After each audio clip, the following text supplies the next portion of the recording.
Bienvenue sur Congo Positif, votre émission à caractère pédagogique sur ZTM Télévision, la chaîne la plus suivie du moment. Je vous salue partout où vous êtes, moi votre humble serviteur, Gloire Bosso, et autrement dit. Comme je vous dis, dans Congo Positif, ici, pourquoi pas tout le monde a pourquoi pas voir le Congo autrement? Au lieu de dire seulement Mboko Bate Kamoto Kabola, Mboko Kubungate, Mboko Pendae, Mboko Lengi, Mboko Lengi, Mboko Lengi, Mboko Lengi, Mboko Lengi, Mboko Lengi,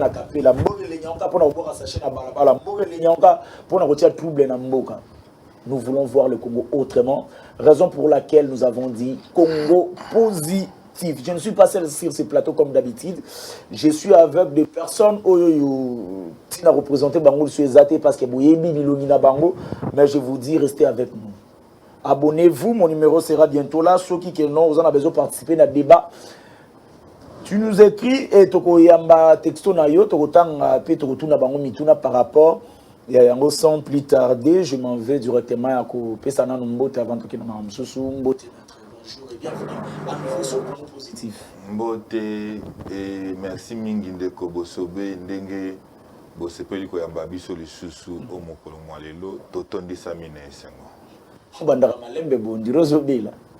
Te na belite ezalinde température oyo mboka eza nango nde epesi biso pe attitude. Nakasaki oloba température ya biso na Congo Positif pour climatisation. Bonjour et bienvenue pour la première fois na Congo Positif. Je sais que non batwa singa ki au moins mingi.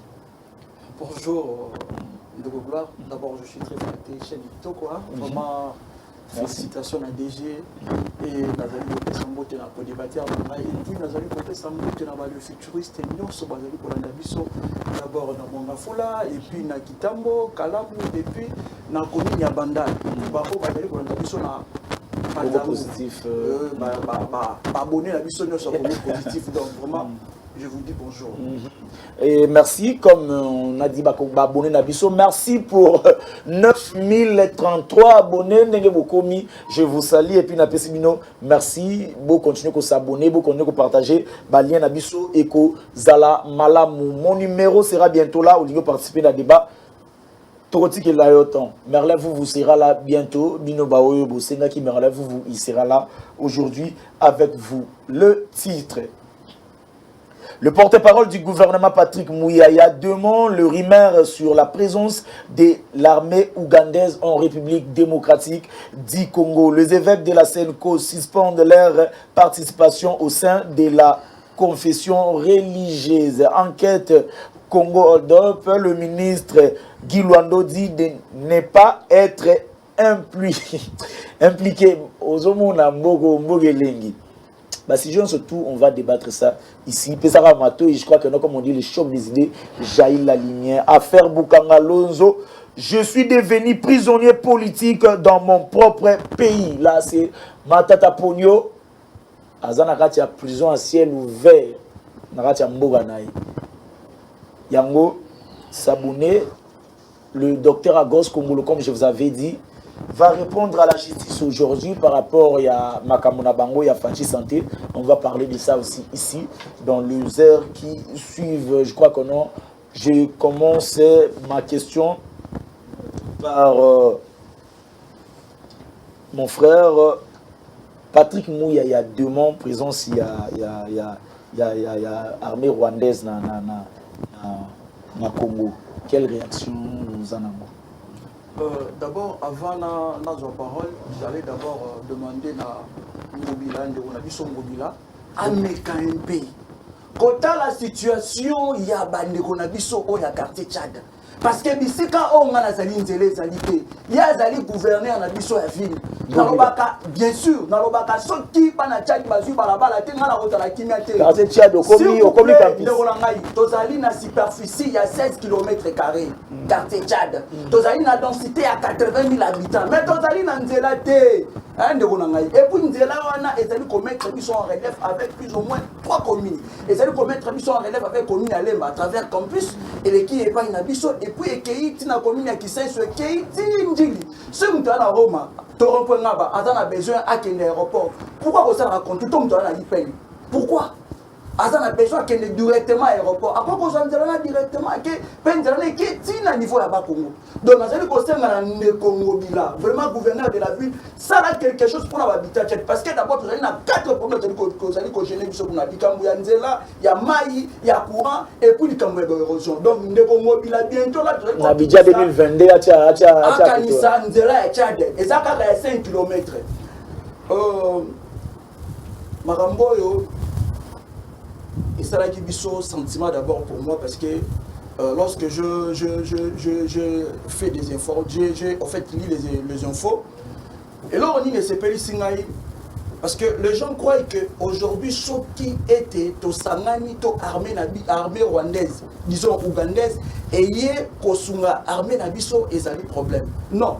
D'abord, vous devez savoir, nous sommes obligés. Pardon. Aux pour. S'il vous plaît, s'il vous plaît. Vous continuez na yo. Mais est-ce que vous avez pour? De deux façons. Arriver à tout voilà, s'il vous plaît, de deux façons. D'abord, vous devez savoir, nous sommes le 7 pays au monde. Nous avons 9 pays voisins. Disons 9 pays voisins. Donc, nous sommes obligés de coopérer dans Batouana. Le 16, si je ne me trompe pas, ADF, Akenaki Kosala, Buzoba, na Ouganda. Le dé armé, déjà tu partageras déjà information. Donc pour moi c'est important, ce qui est pour l'intérêt, il y a qu'à protéger. Parce que la vie humaine est sacrée.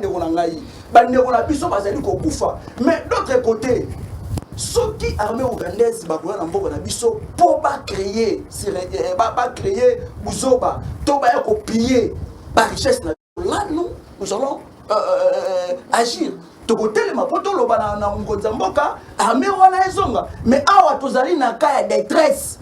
Tozali na cas de détresse. Bazali ko boma bandeko na biso. Bandeko na biso bazali na kinyate. Donc pour moi, je pense que ezango mabete soki armée ougandaise y est tout travailler et puis tout mettre le principe enfin que tout le monde a kinya na kati ya mboko na biso. Question moko kuna ministre no déjà c'est sili. Wana eza grâce ngam tona ba c'est là. Osali ministre no banda na ngobila. Pourquoi tu as l'impression que Makambo Kabila est mort à Ida au Sala, à Bangi au Salamou.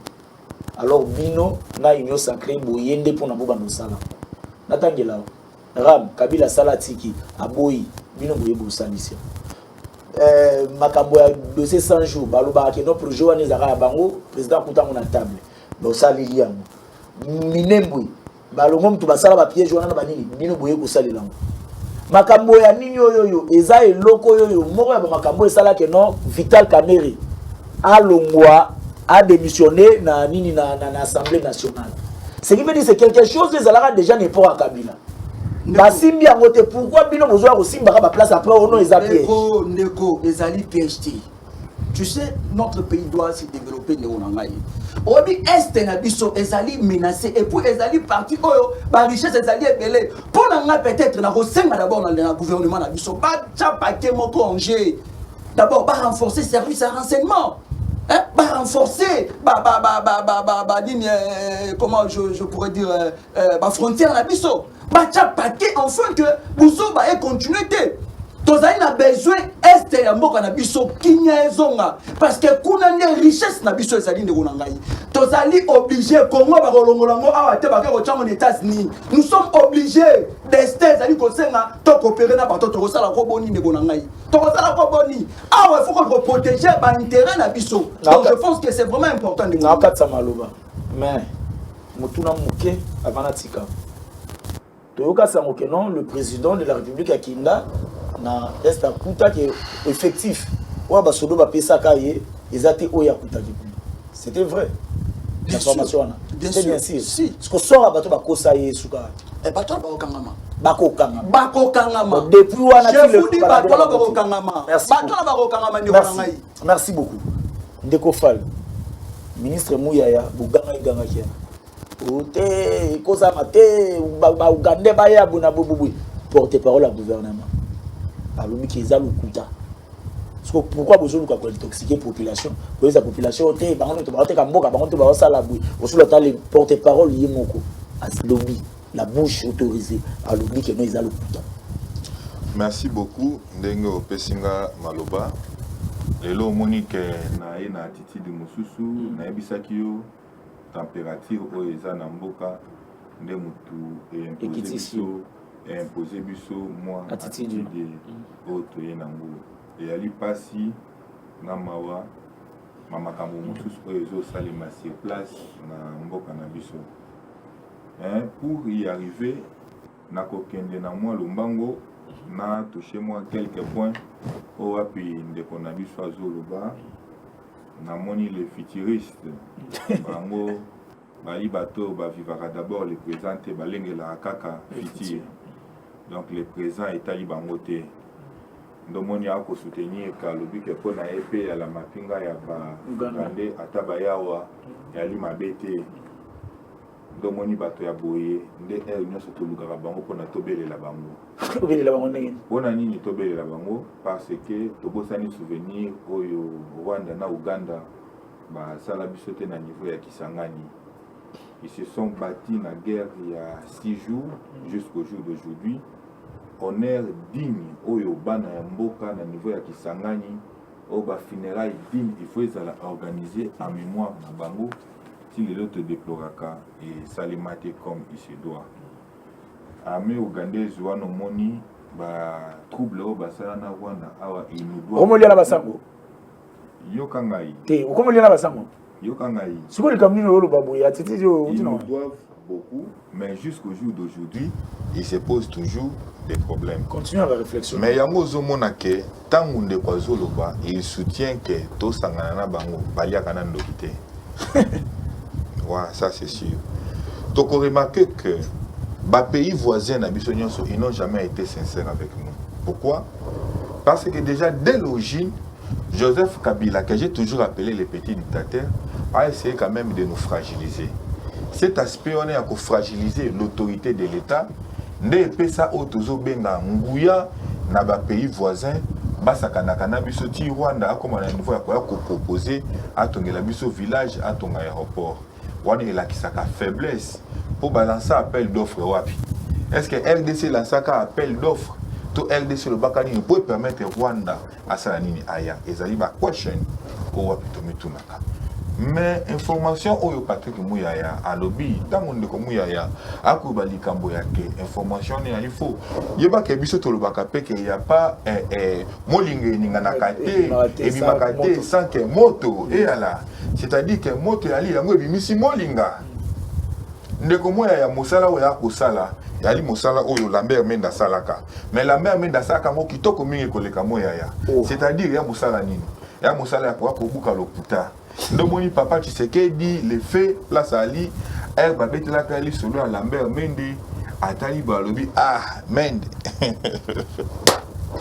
Mboko nous avons tout vu et rien ne va nous impressionner. C'est ainsi que Tocheka Moussa Piboye nous disons quoi?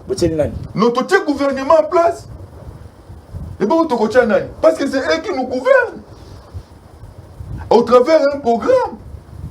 Yango to tcheba mo musapito bisi bango que chemin au bolimi bolanda et ali chemin au biso to kopia bino ndingisa te et ali chemin au biso to ko permettre bino te ata lobi boye biso to lobi et il y a déjà combien d'armées ici na niveau ya est wana papa gloire est-ce que bosani ke ndenge to solano na plateau boye ba Kenyan bazakuna papa gloire ndenge to ko solano boye bosani ke ba commando américaine oh ba kimaka so guerre oh ba koka kolonga kuna te bali na est papa gloire mupanzi ya est mapinga bali combien c'est-à-dire ça qu'il faut te comprendre ba Kenyan ba onyos bali kuna ce sont des touristes question ma yo tuna rabi tuna lelo yangwano moni tolobi boye soko moni ndoki kongolais sika nyoso yali belela ye tozo belela ye na bengi ndoki te au moins que so na bengi ndoki ya inde tike na ko minimiser ndeko nanga enga ko minimiser compatriote nanga te ele mon compatriote mais misala ya mabe o ko sale mabe au grand du jour ya monde photo sa nini to belela merci mais tango ko mona ndeko na biso akoya to vandi na ebo na plateau ba ko mi benga ba futuriste abike ata mapinga ya Uganda et puis à la RDC bango bakobete la bango maboko et ali problème té ndé bondoki yango. Merci beaucoup. Merci maître, je crois que non. Mon numéro est déjà là, au lieu contribuer au participer à l'émission. Comment et Tokotanga peut te reposer bango babituna ozozo maluba tozana tout. Bonjour Merlin et bienvenue. J'informe que non au Kangamaki. Bakanga nga mais batika nga le même jour. Bakanga tu batika le Bakanga nga na 20h batika nga ba 0. Tout ça qui na yo. Tout ça qui no kobima nga ya. Tango to bimi to comme na Wileri. Na comme na Wileri ba. Bakangila kioni. Ah ba binga yi na koloba na kobunisa mokonza mboka na préparer coup d'état. Yo. On en a le vidéo. La police a Chilombo. On me ka babo mero c'est la police à Kabila. Oh ba ça ba vi ba police na. Ce qu'on a tiré là kioni. Ba ngo mo ka ba comprendre que ba erreur. Ils ont compris que tu vas comment le voter, te confondre mutu. Na tuni major mais est-ce que à Kinshasa il y a la rébellion? Il y a des rebelles. Pour vous confondre bateau. Bazali comprendre air major mo singa binanga. Omoni yo babunda kana bato bana la pouvoir te. Na pena singa zo bunda na muta pouvoir te. Na ko bunda la valeur na justice. Na ebisi epe boy déjà yo étant que militaire. Comment est-ce que comment défendre un camp politique au lieu de la apolitique? Il y a un bengi bango la police ya Chilombo. Wana bo samba wapi bozaki wapi? Ko samba ça veut dire il y a des papiers, bazo auditionner. Bon wana ba tuno wa. Bazo tuna na kan fungula. Na zipi. Merci. Toké dossier à na yebi déjà sujet. Il y a liboso na sengi excuse la téléspectateur pour na retard na ye. Boyebi ndeko Chilombo na bato na ye na bandeko les fétiristes. Baza ko sata 1 km route était plutôt comme dina na ba embouteillage. Qui chasse à son moule bête to comme ba Jésus to tamula ligolo mai. Mais peut-être faut revoir la Bible pour dire que les kino si on marchait sur l'eau na yebiti. Ndeko obandaki na ngobila to na kotia. Est-ce que yebi que union sacrée bo sapso ma besoin malédiction bo chanter ta ville. Ngobila est l'incarnation de la malédiction physique. Union sacrée mutatia était Sirène Zalara FCC cash. L'IDP c'était moi. On a rappelé au gars. Sirène Zalara IDP et Zalara FCC cash. Na aja union sacrée Zalara. Na aja ngobila lobi ami bengi mwana Tshisekedi. Je vais te servir comme un fils. Vous avez la malédiction donc tate mukolo. Azomi benga mwana ya masa na iba koza age mort. Yozo lo banzela. Tchad eza na monga fulati. Oyebi village Makandabu. Ngobila zo memela no yumbi na monga fula yozo le lanzela. Ndenge ni. Oyebi ke na yumbi zaleka conflit coutumier entre batene na banunu. Ngobila zo bugume se moko achena monga fula. Oyebi na yebi ko tanga te poza muta union sacrée. Mais permettre na tanga comme les champions mopam. Déjà auteur ya spoliation lupongo bana lingwa est-ce que vous mona bar les champions. Oh. Il y a les informations. C'est là. Mais tout le monde comme ça, on a des informations partout. Il y a les champions.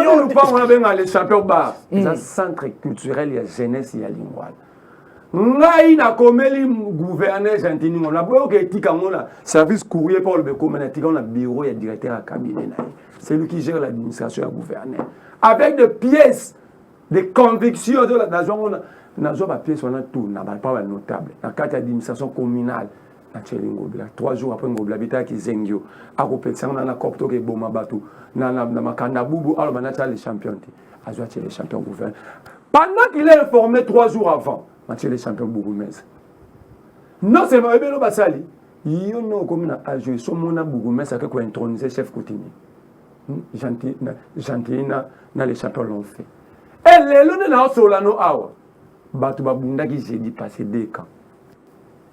Benga bomana. Oye pour la nuit parce que Ngobila commissaire ville à Kinshasa. Mon akali zali Léopoldville et le Kinshasa. Alors on a commissaire au Beyrouth, capitale à Liban. Oh. Donc na be oza kinoate. Donc faut luka ne ba benga ba habiter à Beyrouth, capitale à Liban. Koto kasi koto abeda chou, koto Hassan, kuna safrime sa ba Hussein. Bazo exploiter mabanga na gaz. Babuki na bandako ba Kongomani ba sombaki officiellement. Babouki na bilanga ya ba villageois. Et chef à regroupement, au hasard habilité à côté chef coutumier, à Komeli Chantini, à Komeli ministre du tourisme et affaires coutumières à Villa Kinshasa, bah saboter. Le gars la bino boke na nyosa que malheureusement ça la forme des montre à plusieurs têtes. Bandu ndo so ba Congo lo ba ki ozala ba Congo yo ke nende kuna ko ah ouais dans la frontière Congo central. Ah on a mon afla yebi village wana makanda bubu. Le gars la bino bosala nyosa que montre à plusieurs têtes sans personnalité juridique et banate plateforme coalition cohabitation unité. Bozo c'est la batu ba kufa pour yo lo basu Uganda et ba armée ougandais yana. Yo signalé bango déjà. Mais ça va te koufi. Ça reste à vérifier la information na Lugana kende kuna na kende. Ce qui va te koufi ataka moko. Nous les Kinois, songo bila ba porter plainte à l'international, nous allons amener cette plainte à ce niveau. Parce que ça là on en cours. Et à la tête ba ministre bala simanango Charles Mutamutu ministre Aming, la ville à Kinshasa. Akita Tsiku n'a pas fait sa ordre. Moi j'ai toutes les informations. Et puis n'a pas Mikanda. J'ai mené des enquêtes à Foutimbo, na que 4 fois kuna. So lingi plateau élaboré ces débats normalement na babila Mikanda. Na ba jugement à cour suprême, ozo condamné quand on a mobilisation. Bongo yaki na ba mote point. Pourquoi yo ki a le ba mobilando ba domi sa ba dossier. Na ça ko na ça Congo central. Merci. Na yes ko na mama ba armée ougandais. Au 30 secondes. 30 secondes. Oyaki na retard biso mtoto sali ko koma na retard. Merci. 30 secondes. Botika boko sa biso. L'Ouganda nous doit 10 milliards de dollars condamnés à la Cour internationale de justice. Aujourd'hui, nous avons au Ouganda la Cour internationale de justice Joseph Kabila à l'étranger. Au papa Tshisekedi de Mbisa biso na stade de Matizo Misa na Rwanda. À même Ouganda. Pour l'exploitation de notre gaz et beaucoup de bêtises Ouganda commettent à na ozonga ko dende ko nga fala lobi mambuya guerre à 6 jours. Parce que quand le miel sucre et miel est dominé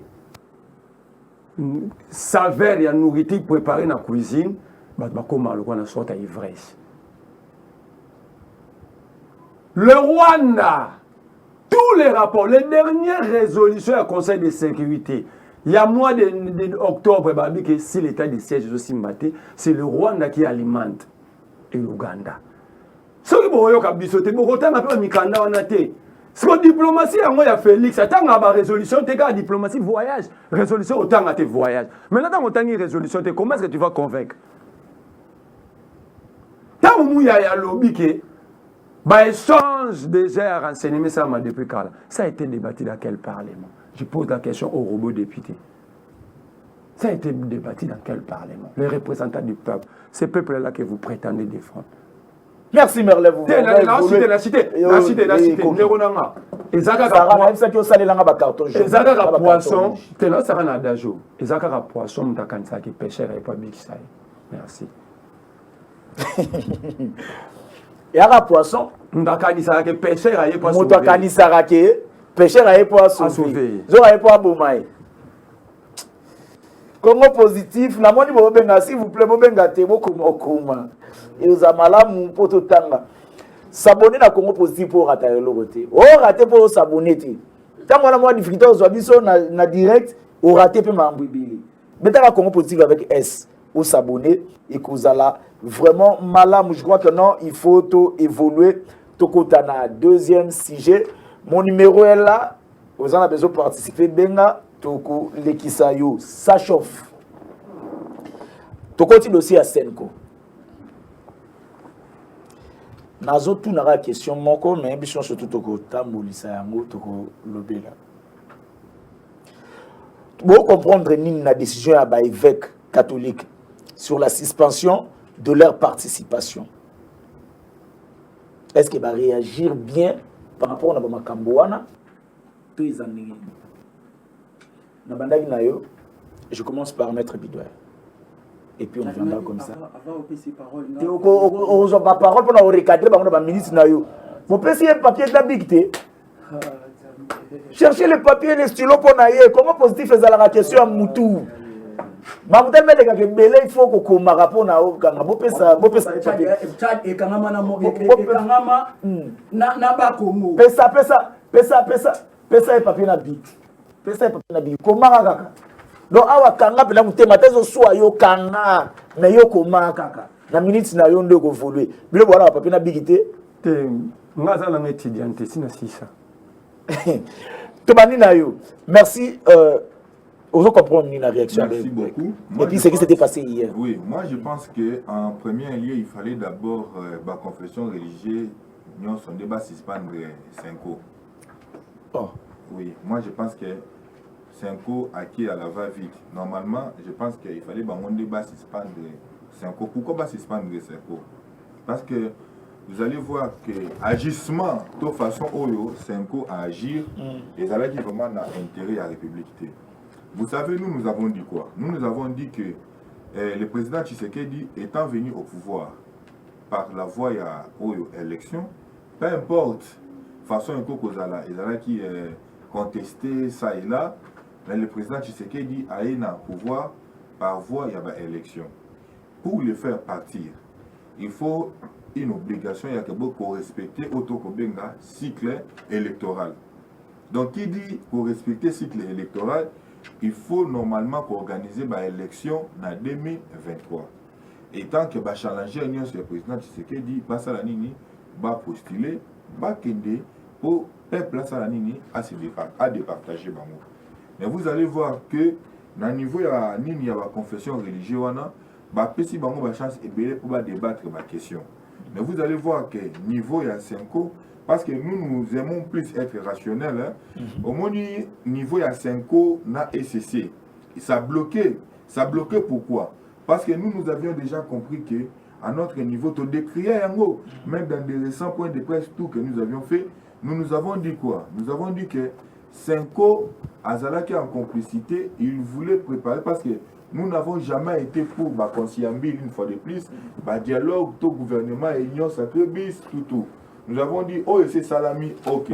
Allons aux élections maintenant en 2023, pour faire quoi? Pour nous redresser Mboka une fois de plus, dans mais manœuvre qui s'est jouée, c'était une façon de préparer dialogue. Pour préparer dialogue pour Nanini, pour préparer dialogue pour soit na transition, il y a 2 ans, 3 ans, est-ce qu'il y a qui prépare, il y a qui est bénéficié du peuple congolais, ce temps total qui m'a canissé, et qu'on profite du peuple congolais. Et donc, il est important, il y a que ça, il y a qu'on maintenir l'élection. Et ça attend de Kokadima à l'équipe. Tout le monde qui est collé à de Kokadima, il faut le coup de base constitution de Kokadima. Toko Kozonga sous ce matin. Parce que le temps presse. Mais qu'est-ce qu'il faut? Il faut qu'on renforce le secteur contrôle électoral. Hein? Il faut qu'on renforce en gros. C'est ça. Comment est-ce que tu peux réfléchir positivement? Et si nous avons un Congo positif. C'est ça, ma canisi ya malamu. Il faut faire évoluer, il faut faire avancer Mboka. Mais ce n'est pas dans ce que Senko Azaki Kosala.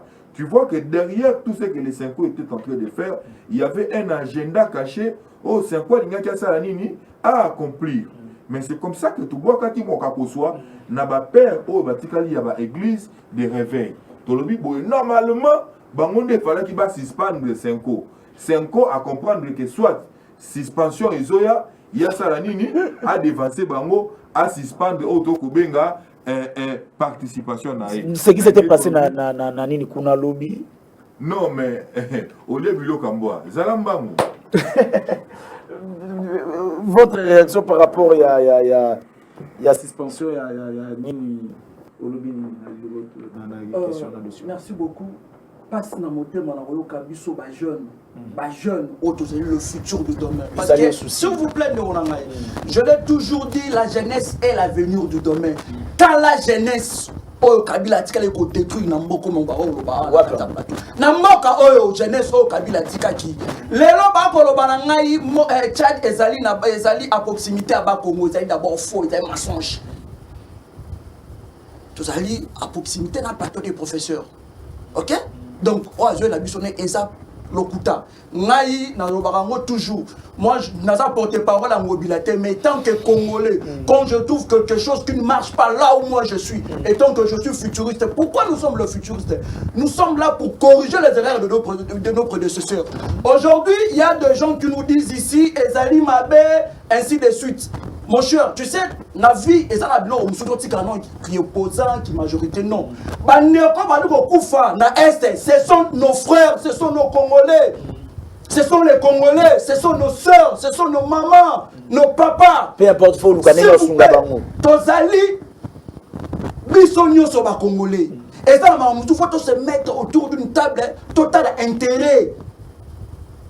il y a Bakongomani. Nalobi yango très très bien. Apparemment, parce que la première compréhension n'a pas tout. Je l'ai très bien dit ici, je le dis. Donc, Nazar Okanisa Lolenge Mibali. Côté Moussou Zali Koloba, ceux qui ba armée ougandaise et yé awa. Hein? Pour passer dans l'armée na biso. Ma belle ali wapi. Mais sauf qu'il faut respecter ma principe. La limite. Ma dérapage à la terre. Tu vois bien oh union so les cas n'a passé. Mais parce que yango ne osala biso que to bon sa futur to présent lelo ne ko ngai. Donc oh ezali kambwa ba congolais bazali ko kufa. Ceux qui te moni. Bon, je pense déjà ne bomuyaya alobi il a dit bon, je ne sais pas parce que ça la faut pour retenir le logo. C'est le gouvernement ougandais et à Sengi biso. Et ça biso au Sengi bango. Est-ce que vous comprenez? Donc, c'est d'abord ça. Pendant que on a dit Cambo il y a 5 ans. Tu sais, dialogue est important. Hein? Je l'ai toujours dit, chaque chose a son temps. Il y a un temps de fléchir, il y a un temps de contester. Vous avez dit un problème, tu as organisé des élections. Pas de élection, un glissement. Mais il y a un moyen. Tu as dit ça qui est opposition. Il est temps. Batika, combattre mon église catholique.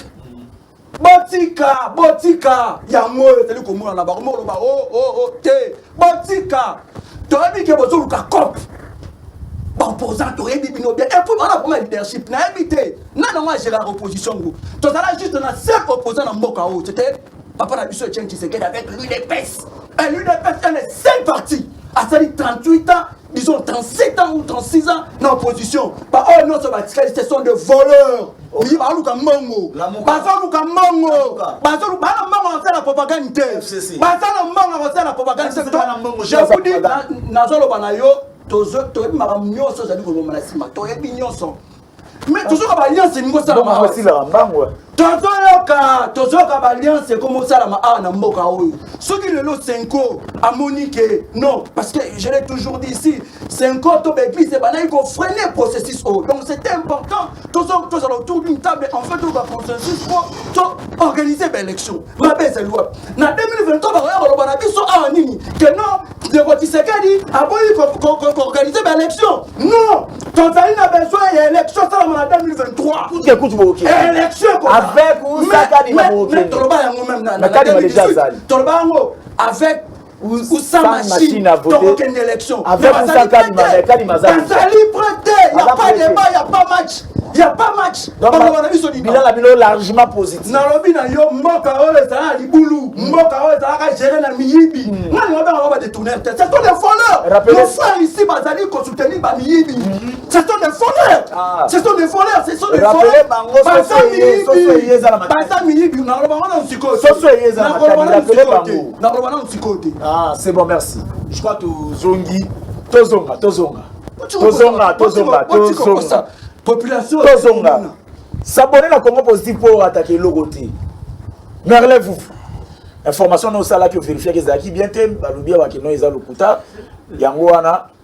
Et puis calme concernant Senko, celui qui a le pouvoir ne s'agite pas, pose des actes.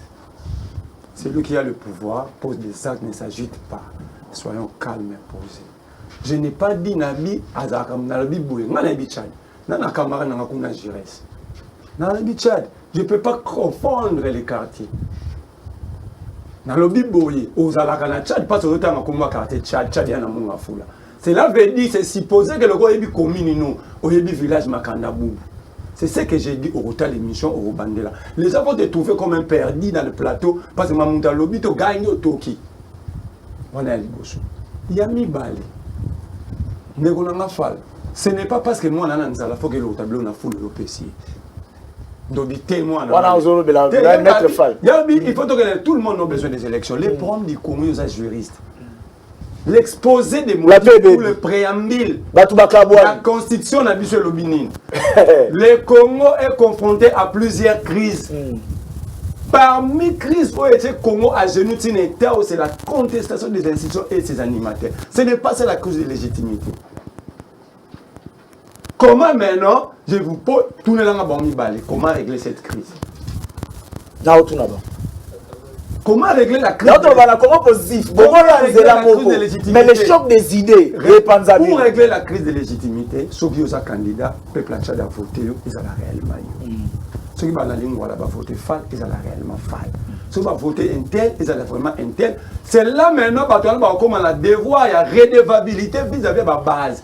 Vous savez-vous pourquoi les politiciens congolais ne respectent pas les Congolais? Parce qu'ils ne sont pas le fruit des entrailles du peuple. Mais ils placent dans ça la com. Et malheureusement, je suis au plateau avec des jeunes qui soutiennent ces bêtises.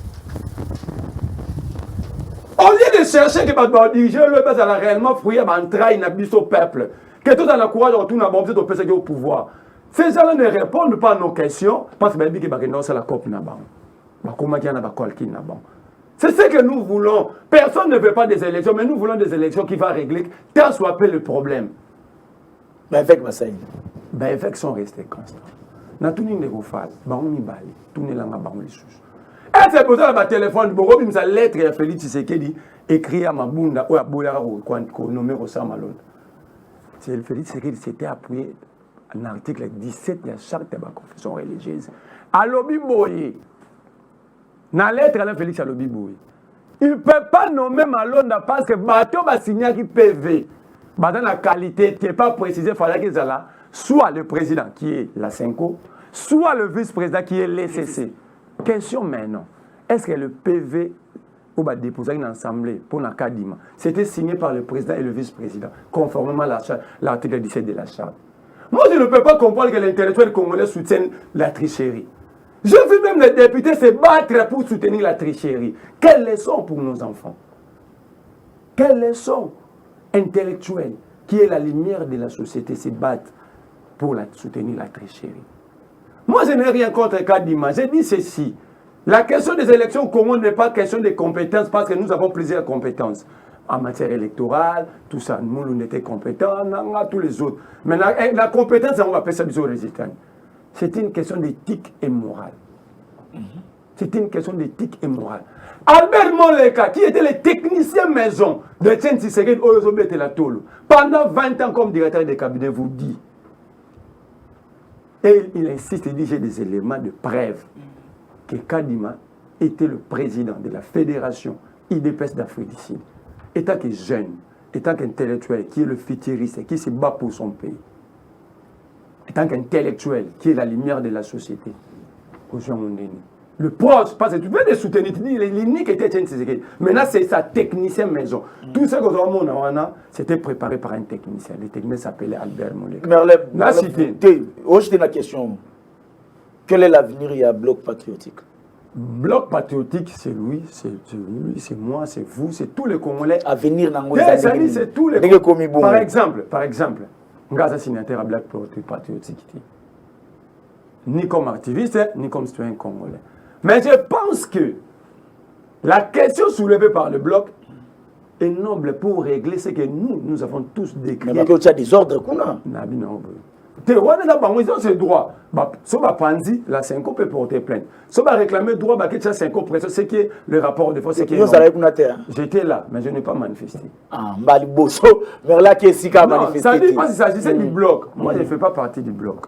Ah bon, c'est bon. Merci. Alobi, Bassanga ina miyibi. Mais si tu connais Bahati Lukwebo depuis quand? Tout n'a 268 000 sacs de ciment congolais. Mais ça bilanga sur la tienne, il y a le matin qui n'a qu'à dire Merlin. Sur la tienne, ça miyibi. Dieu donné Lobo, ami privé de Félix Tshisekedi, 388 millions, ils ont des faux fonds Miba. Azana Banane. Vital Kameri, condamné à des niveaux de justice pour détournement. Donc, on a eu, Mouyi Bezaka ou Azana Yoti. Donc, Azana Yoti, merci. C'est un problème. Pose à gêne. Mon ingano te vend du tout ça débat, tu dois nous soutenir. Merci beaucoup. J'ai toujours dit le problème du Congo. El Rafa. Et vous, quand vous êtes dans ces blagues-là de partis politiques, c'est pourquoi vous communiquez comme un robot communicant. Il faut sortir de ces bêtises de partis politiques. Ce sont ces partis de ballettes, de boutiques, de Ligablo, Félix, Fayoulou, un tel qui ont mis ces pays à agir. Merci beaucoup. Et vous êtes dedans. Vous n'avez plus la parole. So carte Zalir, Sarah Pesango, Gréviste Tindelanga Pesata jaune. Nazwa minute, Nena Pesango, Koto comme ça. Tout est banni, tout évolué. S'abonner pour perdre l'autre côté. Docteur Agos Kongolo, aujourd'hui, on a parquet pour nous répondre par rapport à Makamuna Baye et à Fanchi Santé. Dossier, on a expliqué en belé. Mais avant d'expliquer en gros, on a annonce et puis après annonce comme ça, on a la et puis tout passer en gros pour que tout le monde si je n'ai pas il y a Soukatoké. C'est parti, sur tous ensemble, dans régie.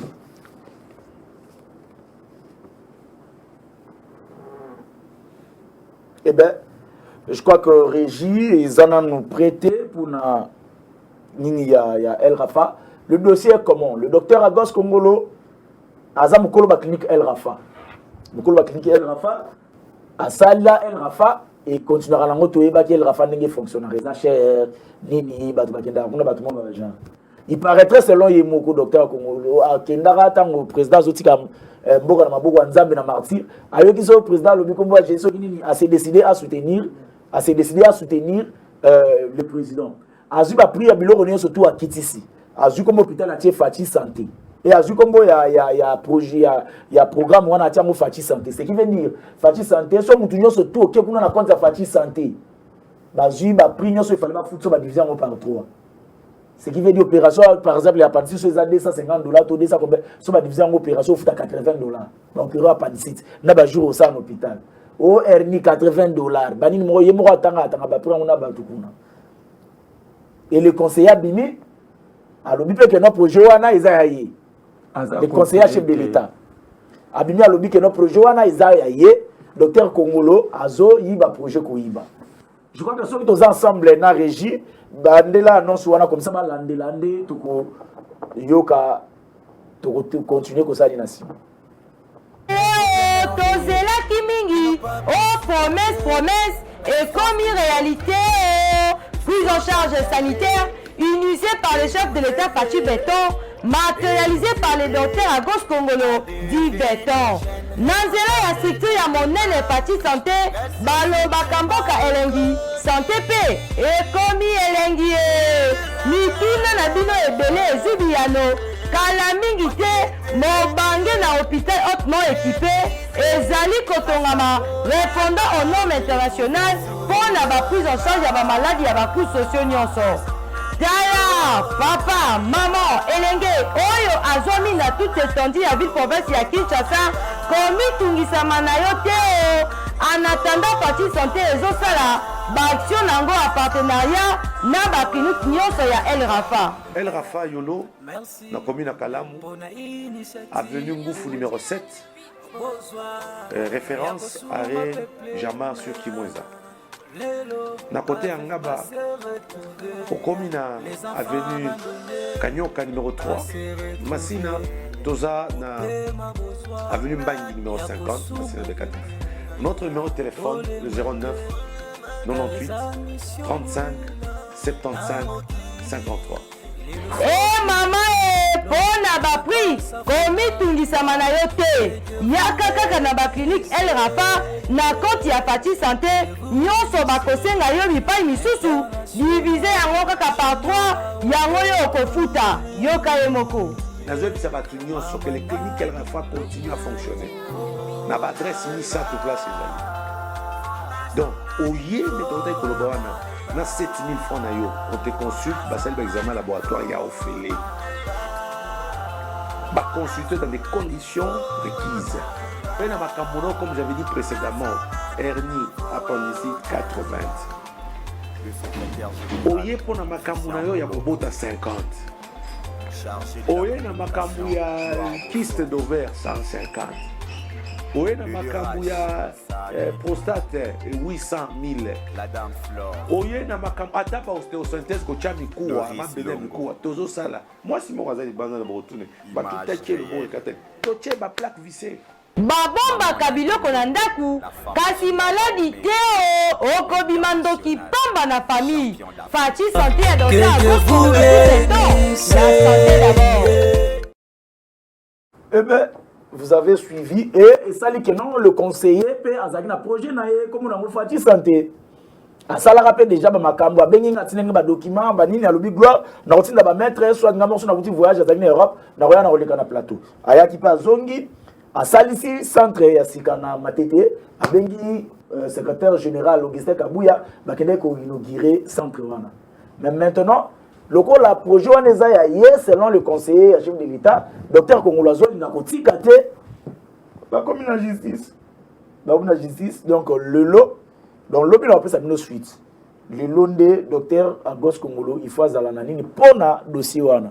Alors to ko tarder na dossier wana te so ça a besoin aucun hôpital ke ko kangi ba numéro bien te benga na appelle son numéro ya hôpital ou kende so na appelle son numéro à docteur ou benga pona o kende ko se faire soin. Soit numéro bato musu ba benga après ba inani.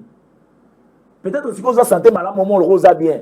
Vous avez un numéro t. Mais l'objet au ya malade comme ça on luka Congo positif au monde en côté. Mais si on a un numéro, on peut bien. Il y a des personnes qui ont un numéro. Ils ont soigner na prix bien. Et puis, ils ont un hôpital à qualité. Ah, bah, si on a un numéro, ça va retard. Merci. Donc, il faut qui a ébélité 3 secondes par rapport à dossier et puis on passe. Pour le dossier,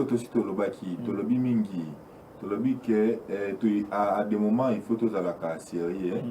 Nous avons une initiative, il y a bien, au pour aider nos compatriotes.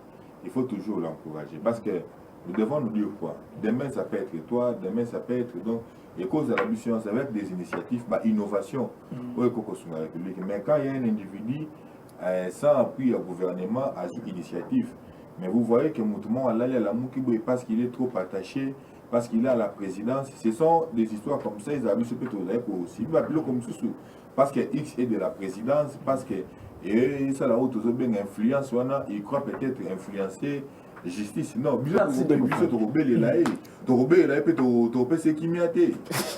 merci beaucoup. Naïo sacré beaucoup de problèmes à Kimiati. Quand on a combo Fati Santé. Je pense que ils ont une bonne initiative pour nous saluer. Ceux qui dossiers ça déjà la justice, je pense que la justice a catapulté. Merci beaucoup, Merlin. Vous. D'abord, un temps, vous avez un conseil à ça conseiller. Parce qu'il y a un se présenté comme conseiller. Tu as ça comme Joël Mundagi. Point barre. Ça dit, au moins, de Van Diboy, on a peine à rose à Chombo, on a Bengin de Konanga, Falton de Konanga, Benabi.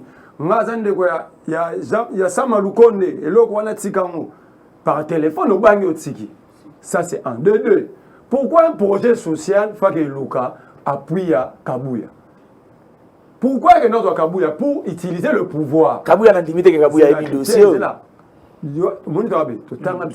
À linguistique, on nous dit le geste est un langage. Quand Kabouya a inauguré centre naïe, voyez bien que Kabouya peut peser dans les régimes pour gagner gain de cause. Ce qui est réellement l'eau social, moi je me dis, ce que ça pour aider les Congolais. À gauche Congolais, même à peu près 1 million, 2 millions de dollars, il ne va pas faire la couverture santé. Parce que le Congo est trop grand. Pourquoi ne pas parler avec la gauche qui financement extérieur ou intérieur, pour que tous les Congolais en bénéficient. Troisième point, il y a Joël Ouana. Abandaki et le Kozana Mukanda, parce que nous avons un projet. Il y a à 3 niveaux. Fala ça non mais tout coup des fala ya sombi personne ngana somba tongi 3 niveaux. Non le baka yinga projet.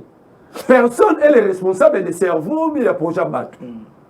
Seulement dans un compte le beloko bateau fabriquer les Félix Tshisekedi des mauvais bilan, c'est son entourage propre.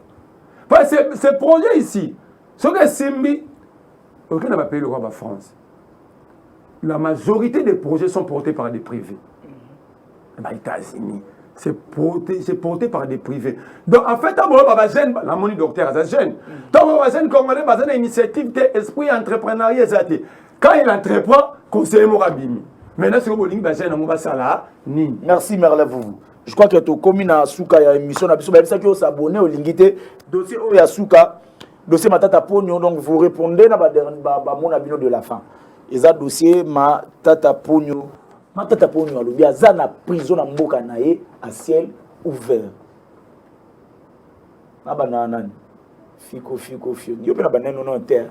Moi on t'a souillé à banina. Vous avez une minute au pesina mot de la fin na yo. Le c'est matata pour na bien na prison à ciel ouvert. Na bosa na ke loko moko ndeko na ngalo baka bagin e bandeli na telema kunabi. Tous les nigi pays aux en frontières rebelles. Excusez-moi pour la seconde fois que patrimoine ya comme so robot communicant. Et bosa ni sur même géographie planétaire. La Chine en a 14 voisins. En Afrique. Non, je dis en Olobaki. En Afrique. Continuez la à France en a 10. Les États-Unis n'en parlent même pas, la Russie n'en parle même pas, le Brésil. Cela ne veut pas dire que ma voisin, on a une question. C'est un manque de respect quand vous dites ça au Congolais. Ça dit, il fallait dire ceci. Le régime actuel a échoué. Le régime actuel a échoué à sécuriser les Congolais. Le régime passé, oui, le régime passé avait échoué. Avant ce régime passé, l'autre régime de Mobutu avait échoué. Ça dit, nous avons tous échoué pendant 61 ans à bâtir un État avec l'autorité de l'État. C'est pour cela qu'il faut des nouveaux paradigmes politiques. Il faut un nouveau leadership avec une vision claire. Salomon l'a dit. Vanité de vanité. Tout est vanité. Seulement le régime n'a pas comprendre que la souffrance de parce qu'ils avaient posé des mauvais actes avant. Que les posé des mauvais actes. Donc, beaucoup de politiciens, beaucoup de république, sont au Balongwe, pour l'Andeli. On réfléchit au développement. Parce que le régime passé, nous avons une destruction, tuerie, menace, négociation avec le docteur à cause. Et le régime, voyez, menace, tuerie, vol, détournement, répression, fabrication même de milice en pleine capitale. Donc en fait, c'est quoi? Nous avons enseigné à surtout mes amis jeunes de quitter les partis politiques parce que la solution du Congo ne viendra pas de ces débats politiques. Merci beaucoup, Merlin. Vous vous mettrez par rapport à Matata Pogno un mot et puis au Chitewa. Merci beaucoup. Et nous avons vraiment deux points très importants et puis nous avons nous avons des Konabiso, il y a les futuristes, a raté l'occasion soit il y a pour convaincre Imboka. Le Congo positif a raté l'occasion par rapport à raté l'occasion, na nengeni ozo mona ke maende kwa liko avancer, soko tali yango na kati, koko mona ke na kati ya li vide. Mais yalika maluba ya pamba oyo ko sala nini eko mona mona. Soko tali maende ko me ala kuluba. Komona ke ndeko Merlin azokoka ko se situer te. Komona ke ndeko Merlin akosimba gauche. Comment positif on continue maître? Là ça va bien comment positif. Bon il y a assemblé. Mais les chocs des idées na Congo positif na zete na boko panzana. Boko panzana. Landa ba kona bimba lende bayaki. Bazali lo ba moko bazo sangela ndeko na ngaya ya union sacrée. Mais à un moment donné na Monica Kabou pani. C'est ce qu'on fait dans ces pays. Il y a tous à la tête que nous avons tous à parti à Mouzitu, le roi à parti à Nini, nous sommes tous à Koloba, sauf que nous sommes à Amen. C'est pourquoi tu le Congo positif. Coûte que coûte. Aujourd'hui, après Bisso, Congo est Kobongaka. Moi, je crois. Nous avons dit que Congo est Kobongaka lobby. Nous avons un espoir. Nous avons pour sa future génération de vivre bien. Yo so aux espoir en tant que Congo est bonga. Ba koko non de ba souffrir mais yangai ba bika malam. C'est la raison pour laquelle Congo positif doit exister. Ce qui te donne une idée, to pour montara nemboka, ne moni loko zo salama. Que mutura mutara na makanisi na to komi aba ba panzani. Vous avez la parole. Et un moment ba Congo so lo ça n'a pas si. Merci beaucoup. Comprendre. Bon, comment on a tantôt de comme là à Simbi gauche, tantôt à Simbi droite et à la makanisa zaki na ngwa malonga pona ko pesa qui est mon pas se faire. Donc, Monique, de comme Alain à se préparer qui émission. Maintenant, on dit qu'on a mis sur le futuriste à Kobake, Bisso, Tozaliba, Avenir et Lobby, Manabo et Tezo. On a nini, pour que mon accueil, Babandela Kabisuna Likambo, depuis Kala, ils ont une façon pour amadouer jeunesse. Jeunesse, il faut que sa jeunesse ni. Toujours préparer, pour n'avoir ça la nini, pour n'avoir gérer Mboka. Avenir, il y a Kobate qui est gérer Mboka, le bité. N'engano, tu vas dire que tout à l'heure, Misu na Misu. Nous sommes des compétents.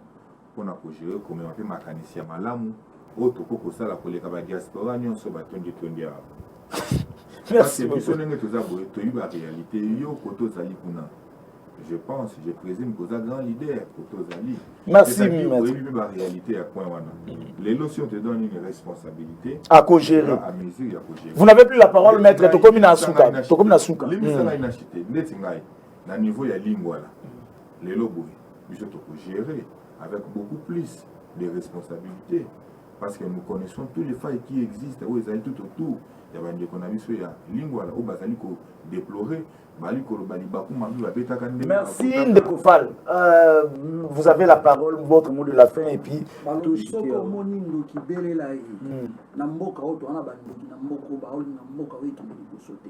mboka oyo nalobaka ngo toujours euti na kati ya libulu et puis eza na bato oyo baza na mboka oyo baza na besoin mboka ekende liboso te eza kwa bandeko moto ya liboso s'il vous plaît baza na besoin mboka ekende liboso te c'est lui qui a la parole bango nde baza na besoin mboka ekende liboso te matata mpono nga nayebi très bien ce sont des gens oyo badétruire bayiba mbongo bakongolais ce sont des voleurs place na ye eza kuna nga nazokamwa jusqu'au jour nazokama babombe kwani matata mponyo il faut akangama parce que ayibi mbongo na biso ya bacontribuer ozoka il faut akangama matata nga nalobela eteni te nalobela matata yo koni na réflexion non alors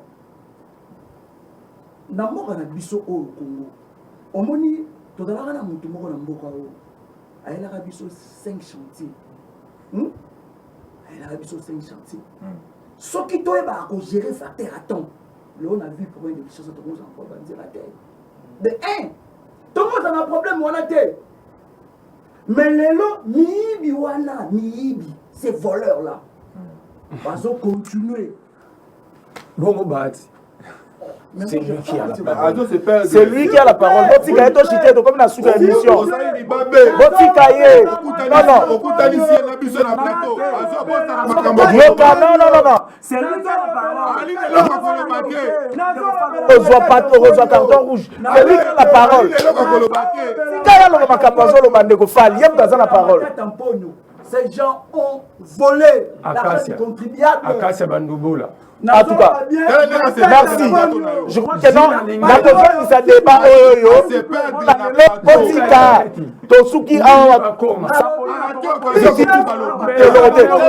c'est lui qui a la parole.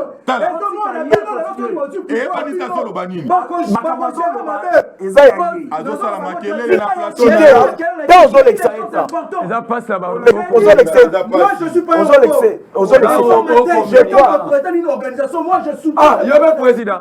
Donc on a ligné la Cessanga. En tout cas. Je vous comprends déjà. Comme la Soukaya, ils sont